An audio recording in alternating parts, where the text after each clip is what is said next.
Addresses and private cell phone numbers online.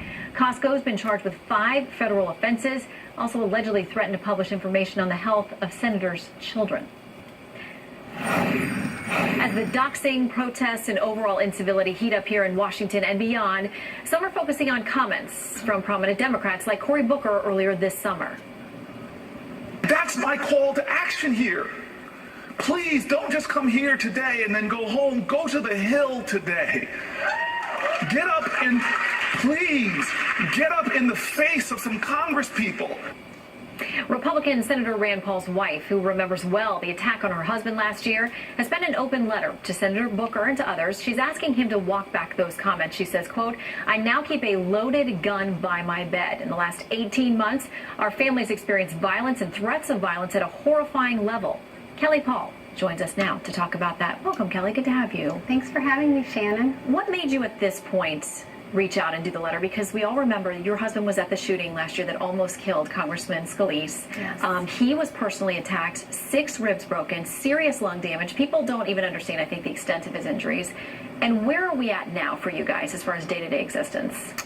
You know, I was really motivated to write the letter just from the incredible activities I've watched the last week. I mean, seeing Heidi and Ted Cruz forced out of the restaurant in D.C. last week, and people in their face, you know, waving their middle finger, getting in their face, not allowing them to even eat their meal. And then when our home address in Bowling Green, Kentucky was released on the internet and Rand's personal cell phone was released, you know, I felt incredibly threatened and frightened. I had been frightened when Rand left for D.C. that Monday because, you know, the new message is get up in their face, get in people's face. And I don't think people realize just how threatening that feels, how violated you feel when someone invades your personal space like that. It certainly doesn't help to move the discourse along or change any hearts and minds. But the night I wrote that, I was sitting in my house and I saw the sheriff's car go by my house really slowly, and I was grateful for it. I was grateful for their, you know, continued surveillance of our home, but I just felt so sad. It was like, how did we get here? Gotten to that point. I want to read something from Jeff Gertz, who's a spokesman for Senator Booker. He thinks that clip that a lot of people have seen is taken out of context. He says, Senator Booker actually says to a nonpartisan, nonprofit organization dedicated to ending homelessness to get up in the face of some Congress people and tell them about common sense solutions that address that problem. And he said, I don't want to hate anybody because I know the truth. Gertz went on to say, to think Senator Booker somehow urging violent confrontation with these words requires you to ignore all context. Now, we've seen on the Hill over the last few days, Democrats and Republicans alike, now many of them choosing to walk with police escorts because we've seen the hallways, the threats, people in their faces. This is happening on both sides of the aisle. How does it change? What would you like to see? You know, one of the reasons that I addressed my letter to Senator Booker is because he and Rand have worked together in a bipartisan way on criminal justice reform, which is an issue that I feel really passionately about. And I've been very involved with a group called Justice Action Network.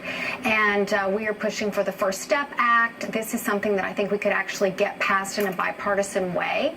And I was preparing to come to D.C. for a conference at Microsoft tomorrow, and I started thinking, you know, the world is so polarized right now up here that I fear that we will never be able to move forward on any of these issues.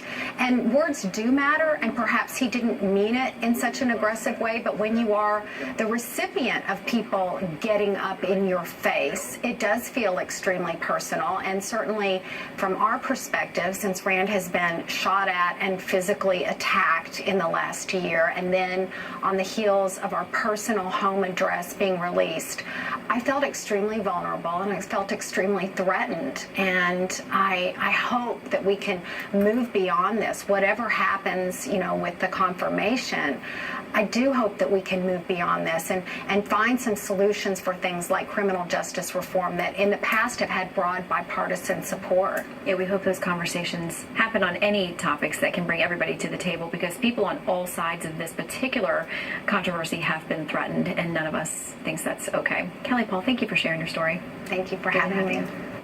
All right, a potential lead story on any other day. The Trump administration unveiling a new strategy on how the U.S. will deal with terror threats. As analysts say, it marks a big shift from how the Obama administration tackled the issue.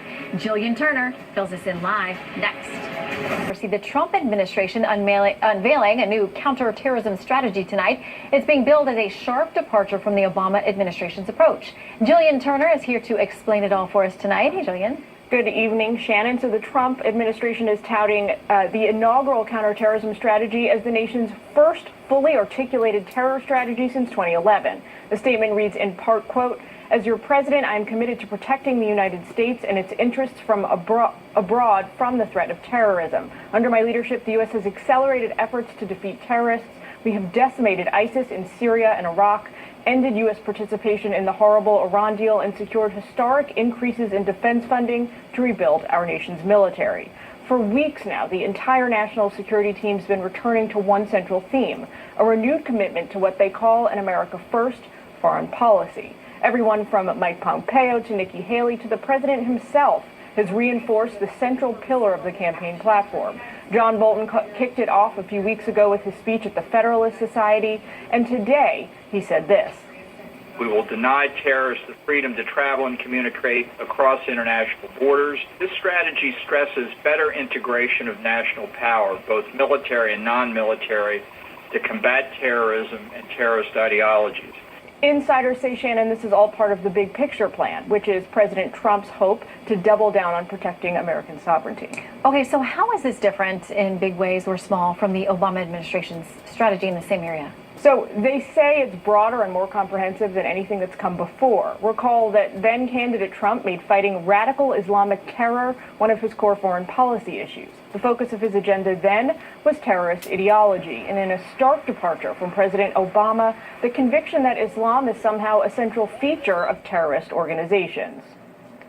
We recognize that there's a terrorist ideology that we're confronting. And I think it's long been the president's view that without recognizing that we're in an ideological struggle, that we can't properly address the terrorist threat. Shannon, a core feature here, like the Obama administration strategy, was ISIS. Well, that one is, even though it's quieter now, we can't take our eye off that ball either. Well said. Jillian, thank you very much. All right, before we go, another update on the countdown to the Kavanaugh vote. This happens early tomorrow, but right now, do Senate Republicans have the votes locked in? Here's senior Capitol Hill producer Chad Pergram. Shannon, it all goes into motion in less than 10 hours. Tonight, Senate Majority Leader Mitch McConnell teed up a procedural vote to end debate on the nomination of Brett Kavanaugh. The Senate meets at 9:30 Eastern Friday, and by rule, the procedural vote called invoking cloture ripens 1 hour later. That means the Senate will vote at 10:30 in the morning. A simple majority of senators is needed to draw debate to a close. And if the Senate votes to end debate, the Senate's on the clock, hurtling toward a confirmation vote on Brett Kavanaugh Saturday afternoon. Most votes in the Senate take 20 to 30 minutes, so we should know if the Senate has voted to end debate by around 11 a.m. Friday. Senate rules grant opponents on an issue up to 30 hours of time to burn before the Senate must take the final vote. That means a confirmation vote could start around 5 p.m. Friday with a result by 5:30. Republican Maine Senator Susan Collins and Lisa Murkowski are still on the fence at this hour. All right, we will watch that closely tomorrow morning. Our coverage is wall to wall. We'll see you then.